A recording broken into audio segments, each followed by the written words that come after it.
Bienvenue dans cette nouvelle édition du Morning News. Au sommaire, la Cour constitutionnelle béninoise a été renouvelée. L'ancien garde des Sceaux, Joseph Djougbenou, est le nouveau président de la plus haute juridiction du pays qui entre dans sa 6e mandature jusqu'en 2023. Au Togo, les manifestations de l'opposition qui continuent de réclamer un retour à la Constitution de 1992 ainsi qu'une alternance politique ont été avortées. En cause, l'obligation par les autorités de suivre des itinéraires que l'opposition refuse. Et puis au Sénégal, les collectivités locales ont été rebaptisées en collectivités territoriales. Un changement de dénomination qui intervient suite à l'adoption en séance plénière à l'Assemblée nationale d'une loi à ce sujet. Nous reviendrons au cours de cette édition sur les enjeux de cette reformulation. Au Bénin, la Cour constitutionnelle a pris ses fonctions ce vendredi à Cotonou. Renouvelée comme il est de coutume dans le pays tous les 5 ans, la plus haute juridiction du pays est désormais présidée par l'avocat et ancien garde des Sceaux, Joseph Djougbenou. Objectif des 7 sages de l'instance, garantir l'état de droit et veiller au bon fonctionnement des institutions. Reportage de Leftionou, notre correspondant au Bénin, commenté par Marcel Farba-Maroun. Au Bénin, la 6e mandature de la Cour constitutionnelle est officiellement entrée dans ses fonctions républicaines. Après leur prestation de serment effectuée le 6 juin 2018, les nouveaux sages de la haute juridiction ont pris les charges dans la matinée du vendredi 8 juin 2018. Au lendemain de l'étape de prestation de serment, les membres de la 6e mandature se sont concertés pour élire les membres du bureau de la Cour. C'est l'ancien ministre, garde des Sceaux, Joseph Djougbenou, qui préside dorénavant la Cour constitutionnelle. Au moment où nous rentrons en responsabilité, Monsieur le Président, il ne nous échappera pas que la séparation fonctionnelle des pouvoirs ne doit pas être considérée négativement comme une séparation structurelle des émanations ou des incarnations de l'État. Les 7 sages de la 6e mandature de la haute juridiction assumeront leurs fonctions sur la période 2018-2023. Au terme de l'article 114 de la Constitution, leur rôle est de contrôler la constitutionnalité des lois, de garantir les droits fondamentaux de la personne humaine et des libertés publiques. Aussi, doivent-ils réguler le fonctionnement des institutions et de l'activité des pouvoirs publics. Maître Djougbenou a démontré à plus d'un titre qu'il a une passion pour notre pays, il a une passion pour le développement de notre pays, il a une passion pour des questions de droit, il a une passion pour des questions de justice. Et la Cour constitutionnelle étant l'institution qui régule, que ce soit la chose politique et la chose constitutionnelle dans notre pays, bardée de tous des atouts dont je viens de dénoncer, je pense qu'il pourra être à la hauteur de la tâche et il pourra imprimer une nouvelle marque pour la Cour constitutionnelle dans notre pays. L'élection de l'ancien avocat personnel du président de la République au poste de président de la Cour constitutionnelle suscite de nombreuses réactions au sein de l'opinion publique. Maître Joseph Djougbenou a succédé au professeur Théodore Olo qui a présidé l'institution pendant un quinquennat. Rappelons que le tout nouveau président de la Cour constitutionnelle, Joseph Fifamin Djougbenou, est agrégé des facultés de droit, avocat de renom, ancien député à l'Assemblée nationale et ancien président de la Commission des lois, de l'administration et des droits de l'homme. Il fut également acteur de la société civile. Le bras de fer entre le pouvoir et l'opposition se poursuit au Togo. Bien que des marches étalées du 6 au 9 juin 2018 aient été autorisées dans le pays, elles ont dû être avortées par l'opposition. En cause, l'obligation de suivre des itinéraires précis établis par les autorités. Mais l'opposition ne l'entend pas de cette oreille et appelle à une journée Togo-mort le 10 juin 2018. Reportage d'Emifa Kofi, notre correspondante à Lomé. Prévues les 6, 7 et 9 juin, les marches organisées par l'opposition n'ont véritablement pas débuté au point de départ fixé par la coalition et rejeté par le gouvernement togolais. Le ministre de l'administration territoriale avait défini un itinéraire aux organisateurs.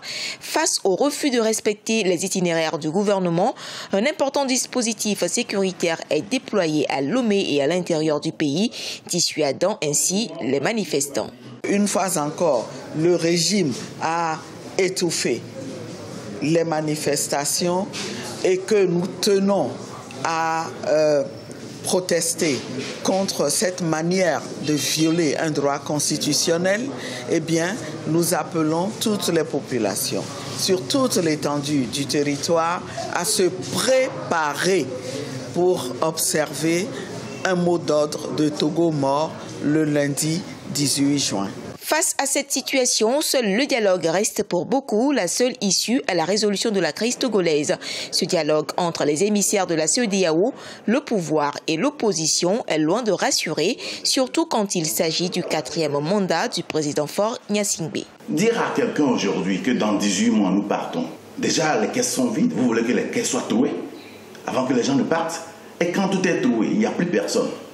Vous voulez laisser le pays à qui? Moi, je ne pense pas que la vraie solution de la CEDEAO, c'est de faire pression sur le président Faure de ne pas se présenter aux élections de 2020. Mais s'il y a quelque chose à faire, le rôle prépondérant que la CEDEAO pourrait jouer, à notre avis, c'est de tout mettre en œuvre pour que les élections se passent dans de bonnes conditions, mais de s'assurer que UNIR ne gagne plus les élections. Même si ça devrait être un secret politique. Les regards sont désormais tournés vers la communauté économique des États d'Afrique de l'Ouest. Pouvoir et opposition disent rester ouverts aux négociations attendues dans les prochains jours. L'alternance au sommet de l'État en 2020, c'est entre autres ce que réclame l'opposition qui insiste par ailleurs sur les réformes électorales. En vue de concrétiser la décentralisation, au Sénégal, les collectivités locales ont été rebaptisées collectivités territoriales. L'Assemblée nationale a adopté en séance plénière une réglementation allant dans ce sens. Plus qu'une simple reformulation, cette loi pourrait entre autres renforcer le pouvoir des élus locaux. Les détails avec Ibrahima Djoumaba. L'Assemblée nationale du Sénégal a adopté mercredi 6 juin 2018 un projet de loi prescrivant le remplacement dans tous les actes législatifs et réglementaires de la dénomination collectivité locale par collectivité territoriale. L'objectif des autorités est de se conformer à la réforme constitutionnelle de 2016. La réforme constitutionnelle du 5 avril 2016, qui intervient 2 ans après la mise en œuvre de l'acte 3 de la décentralisation, a apporté des innovations majeures en introduisant notamment une appellation nouvelle des entités décentralisées. La décentralisation est un secteur stratégique du développement socio-économique au Sénégal. En 2013, le gouvernement a lancé l'acte 3 de la décentralisation pour consolider sa politique de développement des territoires. En 2016, la réforme constitutionnelle avait fait mention de la promotion de la gouvernance locale et du développement territorial par la création du Haut Conseil des collectivités territoriales et de la constitutionnalisation des principes de décentralisation et de déconcentration. Le fait de changer maintenant le local pour parler de territoire, cela permet évidemment de vraiment préparer le Sénégal vers le développement territorial. La finalité, c'est de promouvoir le développement territorial. Qui dit développement territorial parle de territoires compétitifs, de territoires attractifs. Il y a plusieurs paramètres qui entrent en jeu.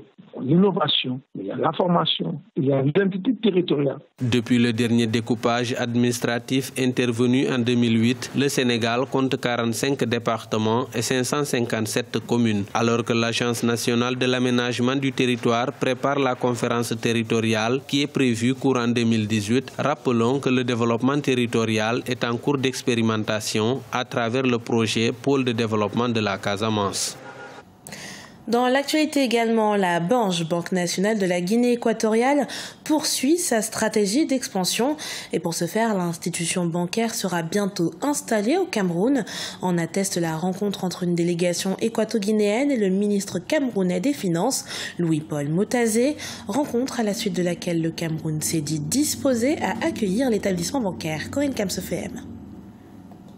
Le Cameroun représente un marché d'environ 25 millions d'habitants. Véritable niche de clients pour la Banque nationale de la Guinée équatoriale qui doit se disputer un marché national d'environ 1 million de personnes avec 4 autres banques du secteur privé. Pour Ebemba, président du conseil d'administration de la Banque nationale de la Guinée équatoriale, les démarches en vue de l'ouverture d'une filiale de cette banque au Cameroun sont sur la bonne voie. La rencontre avec la partie camerounaise ce 1er juin était une étape importante. Le ministre camerounais des Finances, Louis-Paul Motazé, a encouragé la concrétisation de ce projet perçu comme gagnant-gagnant.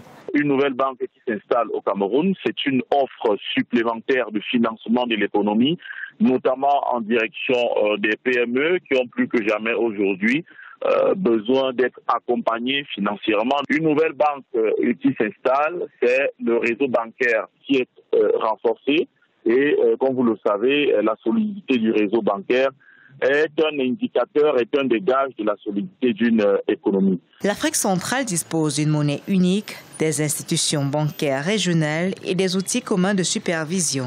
Pourtant, cette zone a souvent été vue comme le mauvais élève en matière d'intégration financière en Afrique. Pour les experts, l'ouverture d'une filiale de la Banque nationale de Guinée équatoriale au Cameroun va, entre autres bénéfices, consolider l'intégration dans la sous-région. Si l'on considère que l'extension de ce maillage régional des banques ou des services bancaires, des services financiers, va contribuer également à une dissémination, à une vulgarisation des meilleures pratiques. Et donc, ce sera une bonne chose pour le client bancaire camerounais, pour le client bancaire équato-guinéen et pour les autres pays également. Selon ses responsables, la Banque nationale de la Guinée équatoriale, qui a ouvert ses portes en 2006, jouit d'une situation financière solide. Pour l'heure, celle-ci s'attelle à répondre à toutes les conditions exigées par la Commission bancaire d'Afrique centrale pour son installation au Cameroun, première étape vers une véritable conquête sous-régionale. Ce journal a été préparé par l'ensemble de la rédaction. Merci pour votre fidélité. Dans un instant, une nouvelle édition de l'actualité sur Africa 24.